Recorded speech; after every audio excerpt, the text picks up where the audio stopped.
Bona tarda a tots i totes. Primer de tot, donar la benvinguda a les entitats que avui ens acompanyen en aquesta interpel·lació.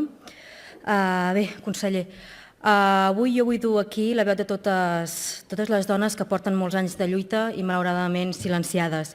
Elles, dia rere dia, treballen i batallen l'objectiu de promoure canvis legals per millorar les condicions de les treballadores del sector de la llar i la cura a les persones.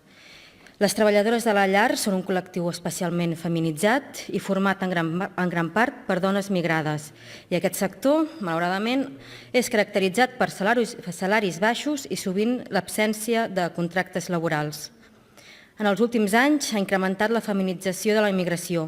Per tant, són moltes més dones que prenen la decisió de deixar les seves cases i marxar a la recerca d'un futur millor.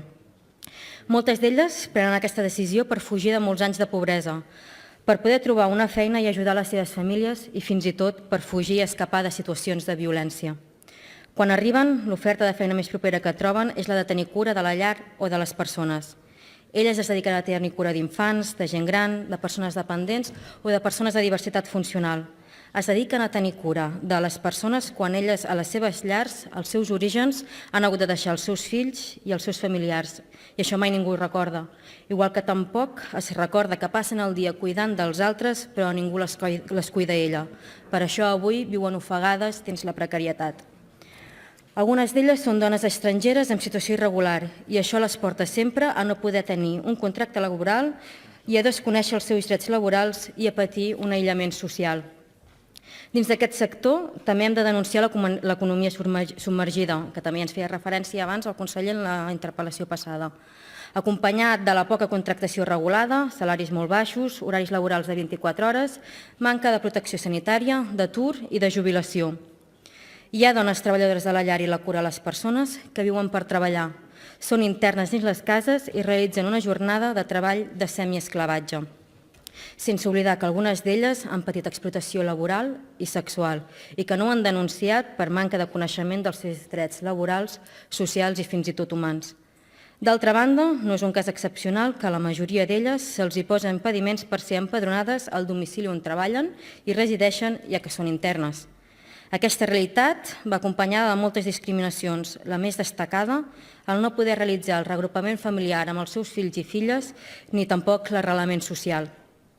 També és una altra realitat que, tot i tenir els fills i filles aquí, no els és possible conviure amb ells per normativa de les cases on són internes. Les anàlisis més recents del Centre d'Estudis i Recerca Sindical observen que les dones estrangeres presenten una pitjor situació laboral que els homes estrangers, amb una activitat i una ocupació més baixa, mentre que la seva taxa d'atur és superior a la dels homes. A més, cal remarcar també que les dones estrangeres pateixen una pitjor situació laboral que les dones de nacionalitat espanyola.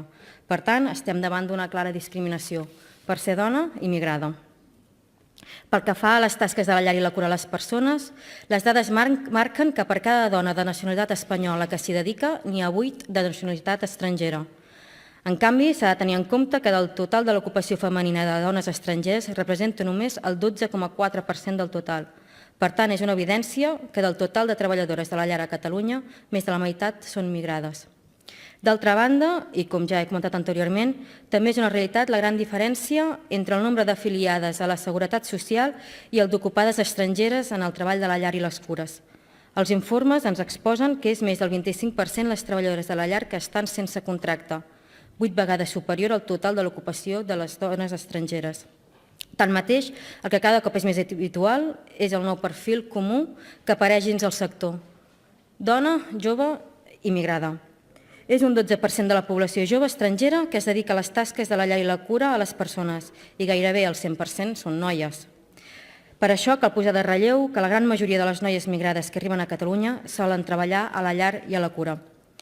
La joventut migrada ocupa majoritàriament llocs de treball de baixa qualificació, particularment si es compara amb llocs de treball als joves amb nacionalitat espanyola i, malauradament, el sector de les tasques.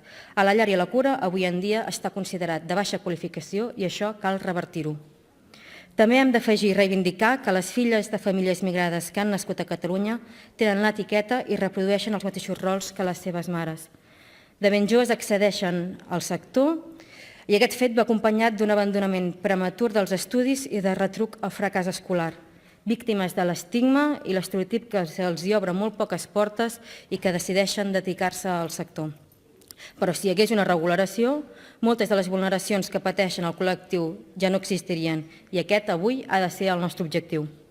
Durant molts anys, les treballadores s'han autoorganitzat per formar-se les unes a les altres i defensar els seus drets. S'han organitzat, s'han apoderat i no tenen cap intenció de retrocedir.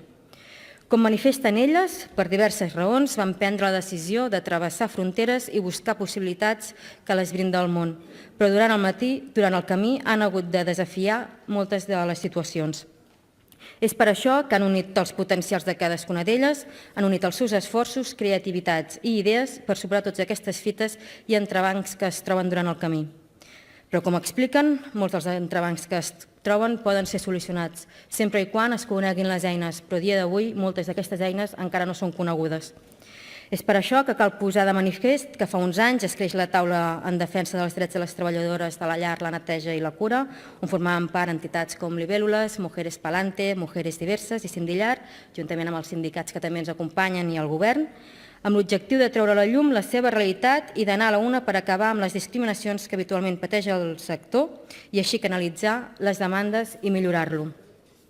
Enfront la realitat invisibilitzada i silenciada que viuen la gran majoria de les treballadores de la llar i la cura, en aquesta espiral que ens aboca aquesta societat patriarcal i paternalista a la qual totes estem submergides, vull dur la veu de totes aquestes dones combatives que volen llançar el missatge de lluita per la inclusió social, educativa, formativa i laboral. Totes elles reclamen que s'eliminin totes les formes de discriminació i concretament en aquest cas les laborals que pateixen cada dia, com la normativa laboral i la seguretat social i en especial l'exclusió a la prestació d'atur, jubilació i l'acomiadament lliure. Un altre element important de discriminació i que té greus efectes és la salut de les treballadores. Per això és important acabar amb l'exclusió del sector a la Llei de Prevenció de Riscos Laborals i ara és l'hora també de reconèixer les malalties professionals que pateixen. Reclamen l'adopció de reconeixement d'experiències laborals del sector i mesures formatives que s'adapti a les seves disponibilitats horàries. Demanen ser formades i informades i tenir accés a tot tipus d'informació relacionat amb els contractes, drets i deures per així, quan algun cop se'ls sigui vulnerat, elles ho identifiquin.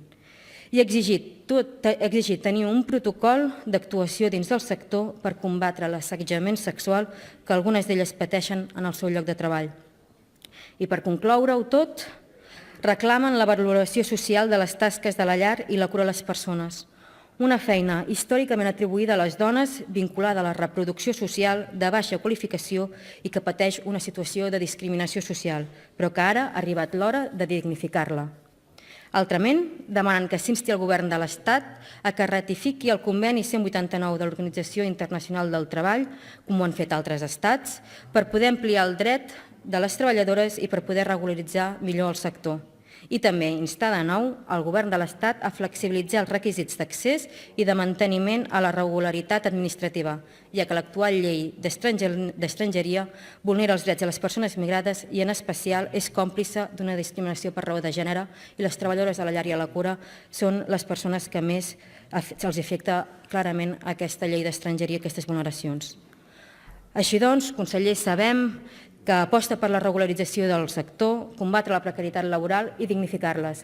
Per tant, ens agradaria saber quines són les mesures que proposa el Govern de la Generalitat respecte a les tasques de les treballadores de la llar i la cura a les persones. Moltes gràcies.